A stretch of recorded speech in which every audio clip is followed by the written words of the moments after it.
Now, in all instances, with the exception of Toronto West and Toronto East, we saw an increase in average price month over month. And Downtown Toronto Condo Prices up, but Western Toronto down, and more numbers. Let's get to it.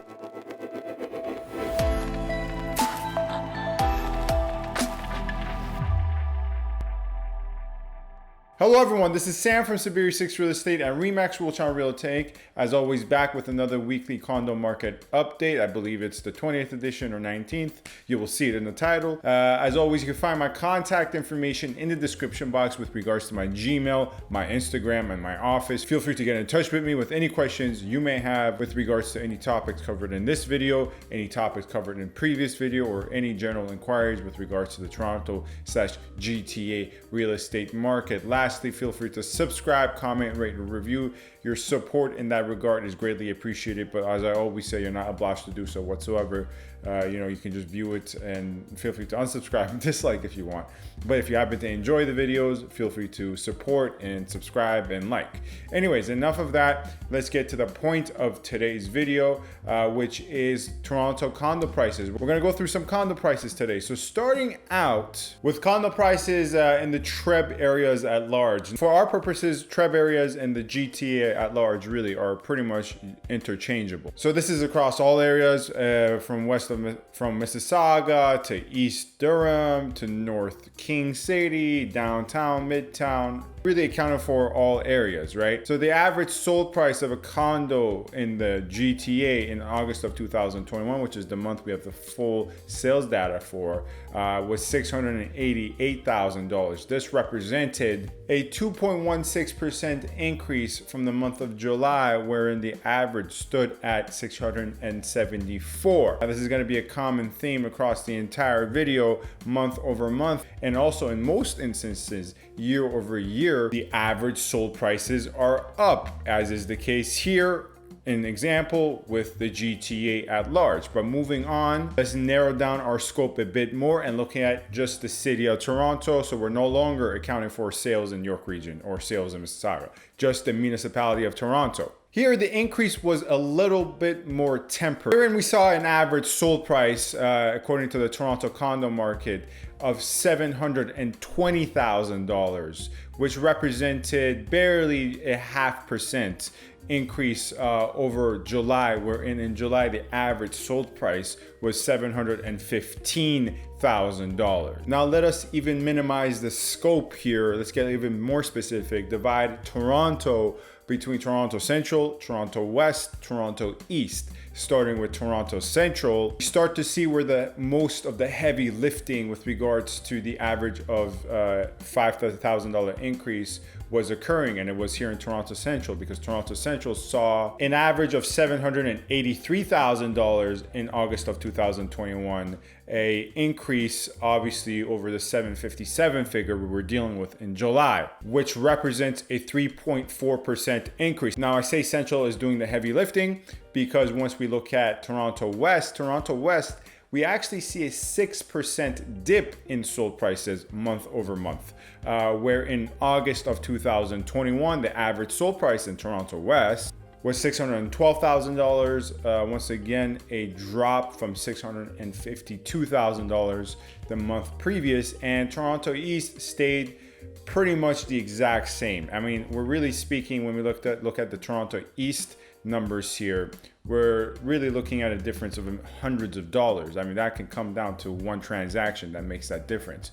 It's actually quite interesting how close the month over month prices for Toronto East in terms of the average here were. Technically a drop of 0.05% in prices, which is nothing. It's a technical drop, but practically speaking, it's pretty much that's even. Analyze Toronto Central even a bit more and take a look at downtown, dividing downtown between C1 and C8, wherein in both instances we see quite a large jump, more so to the point with C1, but nonetheless both C8 and C1 saw a large increase in terms of average sold price month over month, both to the tune of dollar figure around $40,000 to $45,000. In terms of percentage points, we see C1 an increase of 8.6% and C8 an increase of 5.9%. 8%. So what do these numbers show us really with regards to the Toronto condo market? And this video is a standalone video because sometimes the viewers of my channel just watch one video and they don't watch other videos. But if you are a returning viewer of my videos, you obviously take the information I give you within context of what I've said in the past. And that is to say, I have been saying for a long time that the shift towards condos have been happening. Not to say the freehold market and freehold properties are struggling by any means. Once again, we see increases of price in freehold properties, but we just see reduced market activity in terms of the number of transactions and the number of inventory. That does not seem to be the case with condominiums. And part of the explanation for that is that a large portion or significant portion, let me reword that, a significant portion of once freehold buyers have shifted to the condo market. Now, in all instances, with the exception of Toronto West and Toronto East, we saw an increase in average price month over month. And when I looked at the year over year numbers, the same thing occurred. We saw an increase in year over year as well. So it's not just month over month. We saw an increase in both year over year and month over month, even with regards to Toronto West, which, as you once again saw, was down month over month. The year over year point is pretty obvious. Last summer, condominiums were not having the best of time. There was a mass exodus from the condominium market,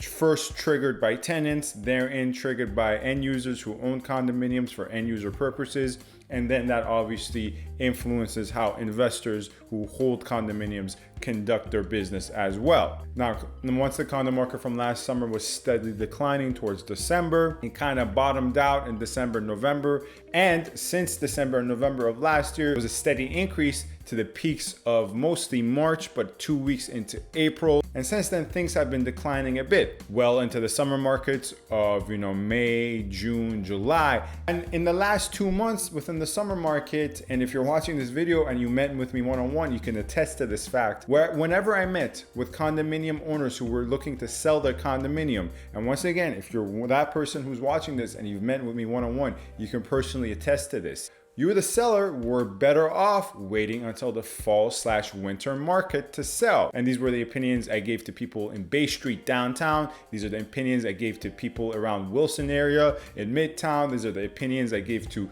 people in North York and Richmond Hill. In all instances, I took a look at the numbers and I determined, no, you're actually better off to sell in the fall/winter. And now we're starting to see the gradual, in some instances in downtown, not so gradual, climb back upwards towards the fall/winter highs that I have been recommending sellers wait for in terms of condominium prices. In certain instances, if you're holding it downtown, you're gonna be good for fall. In other instances, when I met with clients in North York, certain areas of North York, central North York, actually you might be better off closer to the winter. It's always hard to predict the market. You can never fully see the future, but you can project. But the point here is that I think the summer lull is officially over, and condos were the only property type, if you watch my most recent video, that actually saw a jump in the number of sales. Not the price, but the number of sales. So the fact that when we look at all other property types in terms of number of sales, when we look at it year over year, saw in the negative integers, so a decrease of 10%, 19%, upwards of 30% for detached homes. But condominiums remained as the only property type alone and aside that saw a increase in percentage point in the number of transactions, in conjunction with the prices I just showed you and the increases that we are seeing, really shows us that market activity is no longer dull, as was the case for condos in the summer. Now, with regards to what September has in store for us, and so far at the time I'm recording of this video, we are 8 days in September. When we look at September numbers in complete, I do still think we're going to see an increase month over month, but not to the same extent. We're not going to see the same jump that we saw from July to August, from August to September. We're going to see an increase, but not an increase to the same extent. At least that is my more conservative estimate or conservative projections, but as always, I can't predict the future. Anyways, that's Sam from SaberiSixRealEstate and Remax Realtron Realty. As always, thank you very much for watching my video. Let me know if you have any further questions with regards to any topics covered in this video or any other video. And you can find my contact info for that in the description. And if you happen to enjoy this video, feel free to subscribe, comment, rate, and review. Thank you very much for watching. Stay safe and stay tuned. Thank you.